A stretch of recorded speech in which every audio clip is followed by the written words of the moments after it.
ये जो जेकेपीएससी के जो रिजल्ट आउट जी। हुए हैं, जो सिलेक्शंस हुई हैं, ये जो कोर्ट के ऑर्डर्स थी उसका उल्लंघन है? देखिए, अगर if I read the court order, जो जस्टिस काज़मी का ऑर्डर है 31 अगस्त का, उसका पैराग्राफ नंबर 71, अगर चीफ सेक्रेटरी साहब मुझे सुन रहे हैं, आई वुड रिक्वेस्ट कि वो अपनी लीगल टीम को बोलें कि जस्टिस काज़मी का ऑर्डर निकालें, उसका पैराग्राफ नंबर 71 पढ़ें, पैराग्राफ 64 पढ़ें, 65 पढ़ें। इन पैराग्राफ्स में बहुत क्लियरली जस्टिस काज़मी ने कहा हुआ है कि जी हाँ, द रिव्यू कमेटी को सबमिट करनी थी अपनी रिपोर्ट, वो नहीं टाइम पे सबमिट कर पाए, रीजंस भी दिए गवर्नमेंट ने, मगर कहीं ना कहीं आपने कोर्ट के डायरेक्शंस की अवहेलना करी है, which shouldn't have been done. That tantamounts to the contempt of court. आपने जो भी इलेक्शन सिलेक्शन प्रोसीजर करना है, you have to consider equality, you have to consider inclusiveness. माननीय एलजी साहब कहते हैं कि ट्रांसपेरेंसी से की जाएंगी चीज़ें। Where is the transparency at the end of it? Arfaz साहब, जो सबसे इम्पोर्टेंट चीज़ ये है कि we have to know where is this report of the high level committee. जब तक ये रिपोर्ट नहीं आती तब तक हमारे लिए ये भी मान लो आप, because when these judgments are in public domain, लोग पढ़ते हैं। कहीं ना कहीं the youth of Jammu and Kashmir निकम्मा तो नहीं है, पढ़ा लिखा है, बेरोजगार ज़रूर है मगर पढ़ा लिखा तो है। तो कहीं ना कहीं जो है, लोगों ने ये जजमेंट पढ़ी है, people are well aware of the fact कि रिव्यू कमेटी की रिपोर्ट जो थी वो आगे आनी थी और वो नहीं लाई। इसी जजमेंट में जस्टिस मोक्षा काज़मी ने एक और पॉइंट लिखा। उन्होंने कहा दैट यस, जो यूथ है JNK का, उसको दे आर रेजिंग एस्पर्जन्स, उनको डाउट्स हैं, उनको they have certain trepidations with respect to the working of JKSSB, मगर ये क्लियर हो जाएगी, everything will be clarified. But उन्होंने ये कहा था कि ये क्लैरिफिकेशन जो है, कॉन्फिडेंस बिल्डिंग मेजर जो है JKSSB को करनी चाहिए। मगर द फैक्ट कि आप एक सिटिंग ऑनरेबल हाई कोर्ट के जज की जजमेंट को, उनकी डायरेक्शंस को सीरियसली नहीं लेते, तो किस तरह का कॉन्फिडेंस बिल्डिंग आप करेंगे? What kind of bonhomie will be created? आप देख रहे हैं न्यूज़ सैर इंडिया और मैं हूं अरफाज अहमद डैंग। आज की खास मुलाकात में हमारे साथ मौजूद हैं आम Aadmi party spokes person advocate Apu Singh जी। आज बातचीत का जो विषय है, जो अभी हाल ही में जेकेपीएससी का जो रिजल्ट आउट हुआ है उसके बारे में है, काफ़ी अहम होने वाला है, आप सबके लिए बातचीत करेंगे। अपू जी, आज का जो आपका प्रेस कॉन्फ्रेंस था जी, इसी को लेकर के था? पहली बात तो बहुत बहुत शुक्रिया अरफाज साहब, इस कवरेज के लिए। देखिए, आज का जो हमारी प्रेस वार्ता थी, उसमें हमने the curious case of JKSSB, the curious case of Jammu and Kashmir service selection board, Aptech company and JKSSB द्वारा 29 दिसंबर 2023 को एक प्रोविजनल सिलेक्शन लिस्ट आउट होती है। This provisional selection list was for the post of सब इंस्पेक्टर्स, पुलिस, होम डिपार्टमेंट। इसका जो पूरा परिदृश्य है, अब मैं आपके समक्ष रखूंगी। अरफाज जी, ये जानना बहुत ज़रूरी होगा कि 31 अगस्त 2023 को जस्टिस मोक्षा काज़मी जी की एक जजमेंट आई। ये जजमेंट जो थी JKSSB और एपटेक कंपनी के फेवर में थी। देखिए, परंतु इस जजमेंट में कुछ ऐसे महत्वपूर्ण डायरेक्शंस थे जिनका बहुत ही खूबसूरती के साथ, बहुत ही चालाकी के साथ, बहुत ही विविडली, बहुत ही एक्सप्लिसिटली उल्लंघन किया LG एडमिनिस्ट्रेशन ने और JKSSB ने। जजमेंट क्या था? Before I go into the judgment, मैं पहले इसको आपको एक थोड़ा छोटा सा बैकड्रॉप समझाऊंगी। देखिए, भारत सरकार के गृह मंत्रालय ने 3 अप्रैल 2023 को एक चिट्ठी लिखी chief secretary Jammu and Kashmir को। जो ये चिट्ठी लिखी, उसके तहत जो था, एक हाई लेवल कमेटी का गठन होना था। 22 अप्रैल 2023 को ये जो हाई लेवल कमेटी थी, इसका गठन किया गया। और इसका गठन क्यों किया गया था? इसका गठन इसलिए किया गया था because it had to review the functioning of the JKSSB। इसमें और भी एक दो चीज़ें थी। उसमें उन्होंने कहा था that the review committee was directed to look into the tendering process of the Aptec company, which was the examination conducting company, and it also had to check whether all the rules, financial rules, procedures, legalities were followed by the concerned company. ये देखना था इस high level committee ने।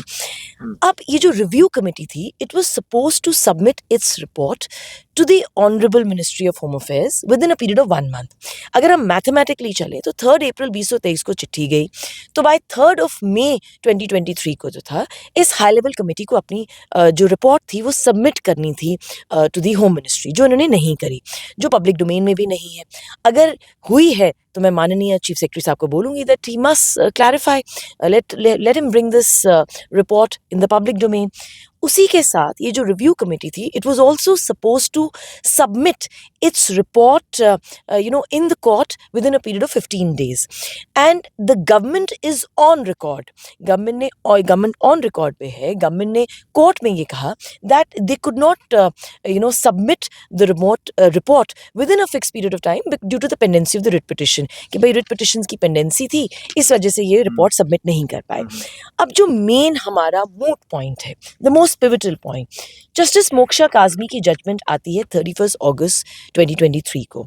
इस judgement की सबसे खास बात ये थी कि ये कहीं ना कहीं, and I will not hesitate to say this, that this judgment went in favour of Aptech और ये जेकेएसएसबी के फेवर में भी गई। मगर इस जजमेंट में पैरा नंबर 71 में, मैं आपके कैमरामैन को कहूँगी कि वो थोड़ा सा इसको हाईलाइट करे। पैरा नंबर 71 में इस जजमेंट में जो क्या था कि 4 मूट डायरेक्शंस जो थी जस्टिस मोक्षा काज़मी ने एलजी एडमिनिस्ट्रेशन को थी ना, what exactly were these what were these directions, मैं एक एक करके आपको सुनाऊंगी। पहली डायरेक्शन जो थी अरफाज साहब, वो ये थी that the review committee shall submit its report within a period of 10 days from the date of passing of this judgment. अब जस्टिस मोक्षा काज़मी की जो जजमेंट थी, इट पास्ड ऑन, इन्होंने डिलीवर करी on the 31st of August 2023।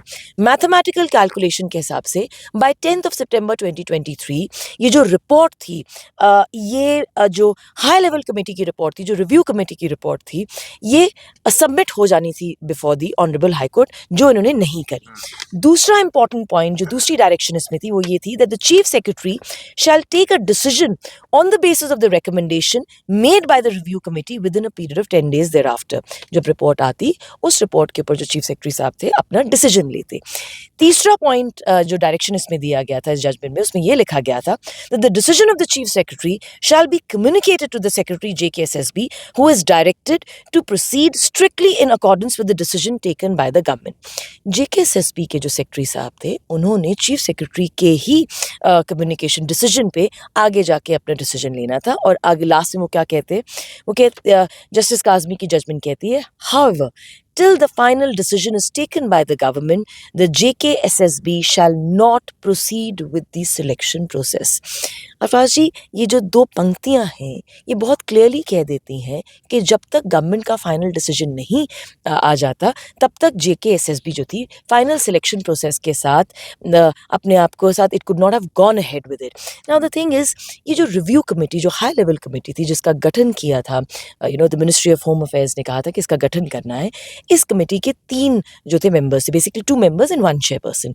इसके chairperson थे mister R K. Goyal, और इसके एक मेंबर थे मिस्टर संजीव वर्मा, और इसके दूसरे मेंबर थे डॉक्टर राघव लांगे। इन्होंने अपनी हाई लेवल कमेटी की एक रिपोर्ट तैयार करी होगी। एज पर जस्टिस काज़मीज ऑर्डर, ये हाई लेवल कमेटी की जो रिपोर्ट थी, ये इनको प्रस्तुत करनी थी, ये इनको सबमिट करनी थी before the honourable high court. ना मैं आपके माध्यम से honourable chief secretary of Jammu and Kashmir से 4 प्रश्न पूछना चाहूँगी। सबसे पहला important point, where is this high level committee's report? ये रिपोर्ट कहाँ पे है? क्या आपने ये गंगा में बहा दी है, या कहीं is it a secretive report? ऐसा क्या है इस रिपोर्ट में? So where exactly is this report? Number 2, इस रिपोर्ट को आपने आज तक सार्वजनिक क्यों नहीं किया? अगर इस रिपोर्ट में कुछ नॉर्मल है, तब भी ये सार्वजनिक कर देनी चाहिए थी, सो that people could have seen कि आफ्टर ऑल क्या हुआ था, what exactly did the high level committee decide about JKSSB, what did they decide about Aptech company, ये पता चल जाता, पब्लिक डोमेन में आ जाता। तीसरा इंपॉर्टेंट क्वेश्चन है that the chief secretary needs to tell the youth of Jammu and Kashmir as to why this report has not been produced before the Honorable High Court। This leads to tantamounts to the contempt of court।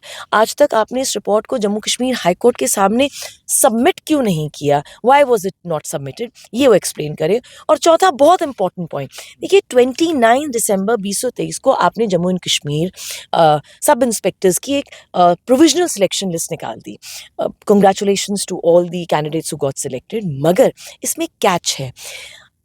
the chief secretary will have to explain to the youth of Jammu and Kashmir, the JKSSB will also have to explain to the youth of Jammu and Kashmir कि जो पूरा selection process था JKPSI का, was it done within the parameters of the direction of Justice Kazmi? क्योंकि Justice Kazmi तो लिखा था कि आपने review committee की जो report है वो submit करनी है 10 दिन में, उस review committee का जो भी decision होगा, जो chief secretary साहब है उस पे एक decision लेंगे, chief secretary साहब का decision जो है, जो government का decision माना जाएगा, उसी decision पे JKSSB ने आगे काम करना है, and JKSSB तब तक आगे जब तक ये पूरा review committee का मसला जो है sort out नहीं हो जाता, तब तक it could not have gone ahead with the selection. तो ये जो selection process इन्होंने किया है, ये कैसे हुआ?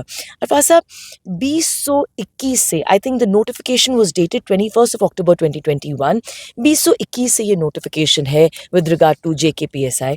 जब ये मामला शुरू हुआ था, it was just not concerning the sub-inspectors का recruitment, it also dealt with the junior engineers, civil branch के जो आपके जल शक्ति डिपार्टमेंट में है, इसमें आपके finance account assistant का भी मसला involved था. So it involved a lot of recruitments. Now it is very important for us to understand कि 2021 से आपने notification जारी करी, आपका selection process शुरू हुआ, 27 मार्च को 2022 को आपका written examination हुआ, 4 जून 2022 को आपने रिजल्ट निकाला, हंगामा बच गया, शोर हो गया कि नहीं द एपटेक जो है उसने ढंग से जो है अपना काम नहीं किया है, एंड अल्टीमेटली बहुत सारी धांधली हुई है. एंड उस दौरान जो था, I think it was not Aptech, it was merit company which had conducted the exam, and finally जो था एक और मसला बना कि ओपन मेरिट 102 था, आई थिंक 101 और 102 out of 150. That also became an issue कि भाई इतना हाई उस पर जाता नहीं है, इतने हाई नंबर पे कभी भी कट ऑफ जाता नहीं है, and lot of other issues. Finally mister Arun Kumar Mehta जो हमारे एक्स चीफ सेक्रेटरी साहब थे, उन्होंने अगस्त 2022 में कह दिया कि भाई एक मीटिंग ली, उन्होंने कहा सीबीटी मोड में एग्जामिनेशन कराया जाएगा, एंड अल्टीमेटली टेंडरिंग प्रोसेस शुरू किया गया, टेंडर के थ्रू एपटेक को लाया गया. 4 नवंबर 2022 को जितने भी एस्पिरेंट्स थे उन्होंने एक रिप्रेजेंटेशन सबमिट करी जेकेएसएसबी को. उन्होंने कहा कि आप एपटेक से मत करवाइए क्योंकि एपटेक जो है ऑलरेडी एक ब्लैक लिस्टेड कंपनी है. देखिए, the supreme court is very clear on the fact कि कोई भी कंपनी फॉर एवर के लिए ब्लैक लिस्ट नहीं हो सकती, एक टाइम पीरियड होता है उसका ब्लैक लिस्टिंग का. आई will not get into the legal nitty-gritties क्योंकि कोर्ट कचहरी में विंकल शर्मा का जो मैटर था उसमें हर चीज़ क्लैरिफाई कर दी गई थी कि ब्लैक लिस्टिंग कैसे होती है, कैसे नहीं होती. 8 दिसंबर 2022 का जो ऑर्डर था जस्टिस नरगाल का, वो एस्पिरेंट्स के फेवर में था, मगर आगे जाके जो फाइनल ऑर्डर आया जा 31 अगस्त 2023 का, वो ऑर्डर जो था it went in favour of Aptech and JKSSB. मगर उसमें ये जानना बहुत ज़रूरी है हमारे लिए कि उसमें कहीं ना कहीं आपको जो रिपोर्ट थी वो सबमिट करनी थी, वो रिपोर्ट आपने सबमिट नहीं करी. When JKSSB goes ahead with such recruitments, तकरीबन 1 लाख बच्चे ने JKPSI के इस मामले के लिए अपने फॉर्म्स डाले होंगे. तकरीबन 7200 स्टूडेंट जो थे फिजिकल एंड्योरेंस टेस्ट के लिए सिलेक्ट हुए. 1200 बच्चे जो थे वो अल्टीमेटली जो है फाइनल सिलेक्शन उनकी आई, जो जिनका भी प्रोसेस चल रहा है. उसी के साथ हमारे लिए जानना ज़रूरी है that at the end of it you are putting the future of approximately so many youth of Jammu and Kashmir at peril.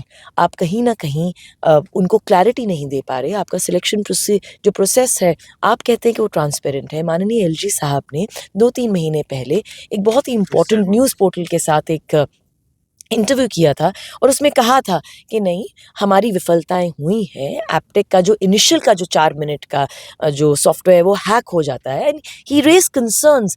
But ultimately the LG administration, माननीय एलजी साहब को, उनकी पूरी एडमिनिस्ट्रेशन को आगे आके through a press conference explain करना चाहिए to the youth of Jammu and Kashmir कि उसके बाद जो आपने ये जो पूरा का पूरी जो लिस्ट निकाल दी right after justice Moksha Kazmi's judgment, उस लिस्ट के पर आपने अल्टीमेटली एंड्योरेंस टेस्ट हो गया, एंड फाइनली 1200 के स्टूडेंट्स की फाइनल लिस्ट आउट हो गई है. Was it done within the parameters of justice Kazmi's judgment? ये बहुत इंपॉर्टेंट है अरफाज जी जानना. इसके ऊपर कोई भी क्लैरिटी फिलहाल नहीं है.